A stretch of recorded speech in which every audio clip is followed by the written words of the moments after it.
back-to-back days in the bad boy. What a great way to start the day. Your AM dial on 1250 and wake, rattle and roll. Rattle and roll. The WITR Morning Tea. Weekdays from 5:30 till 9 here on Classic. Benjamin Franklin Plumbing. 877-1776.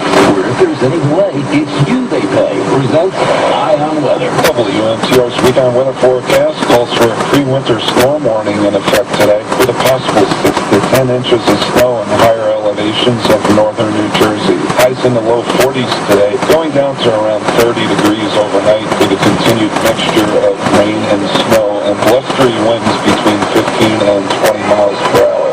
Sunny tomorrow, breezy, highs in the mid to upper 40s on Sunday, near 50 on Monday. Mike Lawrence reporting for this classical WNTR. When I tried to make it Sunday, but I got so damn depressed that I set my sights on Monday, and I got myself undressed. I ain't ready for the order, but I do